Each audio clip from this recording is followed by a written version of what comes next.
ഭയങ്കര ഒഫെൻസീവായിട്ടുള്ള ഡാർക്ക് ഹ്യൂമറൊക്കെ ഇഷ്ടപ്പെടുന്ന ആൾക്കാരാണോ നിങ്ങൾ?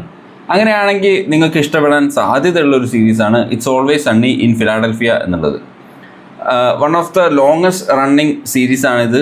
ആ ഒരൊറ്റ കാരണം കൊണ്ട് തന്നെ അധികാരം ഈ സീരീസ് കണ്ടിട്ടുണ്ടായിരിക്കില്ല. സോ അതിൻ്റെ 17th സീസൺ ഇപ്പോൾ റിലീസാവുകയുണ്ടായി.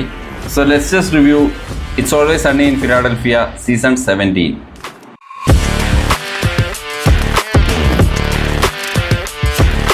ഈ സീരീസ് കണ്ടിട്ടുള്ളവർക്ക് അറിയാം, ഈ സീരീസ് ഈസ് അബൌട്ട് 5 പീപ്പിൾ. അതായത് 5 മേജർ ക്യാരക്ടേഴ്സാണ് ഈ സീരീസിനുള്ളത്. അപ്പോൾ ഈ 5 ക്യാരക്ടേഴ്സും ലൈക്കബിൾ അല്ല, അതായത് വളരെ worst human beings in the earth എന്നുള്ള രീതിയിലുള്ള 5 പേരാണ് ഈ സീരീസിലുള്ളത്. അപ്പോൾ ഇവർ പരസ്പരം തമ്മിലുള്ള ഡൈനാമിക്സും അത് കാരണം ഉണ്ടാകുന്ന ഹ്യൂമറൊക്കെ ആയിട്ടാണ് ഈ സീരീസ് മുന്നോട്ട് പോകുന്നത്. അപ്പോൾ ഈ സീരീസിൻ്റെ ഏറ്റവും വലിയ പ്രത്യേകത എന്താണെന്ന് വെച്ച് കഴിഞ്ഞാൽ 17 സീസൺ ആയാൽ പോലും ഫ്രഷ്നെസ് ഒന്നും അധികം പോവാത്ത രീതിയിൽ തന്നെ ഇവർ എടുത്തിട്ടുണ്ട്. കാരണം ഇതിലെ ഏത് 2 ക്യാരക്ടേഴ്സ് ഒന്നിച്ചൊരു സീനിൽ വന്നാലും നമ്മൾ കണ്ടുകൊണ്ടിരിക്കും. അപ്പോൾ ആ രീതിയിലുള്ളൊരു ഡൈനാമിക്കാണ് ഈ സീരീസിൽ വരുന്നത്.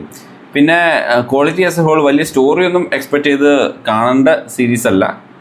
It's about 5 people and there interactions, 5 bad people and there interactions എന്ന് തന്നെ പറയാം. കാരണം അവരുടെ ചിന്താഗതിയും അവർ ചെയ്യുന്ന ഓരോ കാര്യങ്ങളും അത് റിലേറ്റഡ് ആണ്.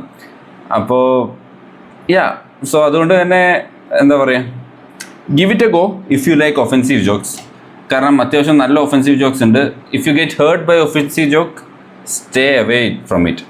സോ ഓവറോൾ സീസൺ 17 സ്പെസിഫിക്കലി എടുക്കാനാണെങ്കിൽ അത്യാവശ്യം വളരെ നല്ലതായിട്ട് തന്നെ എനിക്ക് തോന്നി. ഒരുപാട് ലാഫിംഗ് മൊമെൻറ്റ്സ് അല്ലെങ്കിൽ കോമിക് മൊമെൻറ്റ്സ് സീരീസിലുണ്ടായിരുന്നു. 8 എപ്പിസോഡ്സേ ഉണ്ടായിരുന്നുള്ളൂ. ഒരു എപ്പിസോഡ്സ് 20 മിനിറ്റ് ലോങ് ആണ്.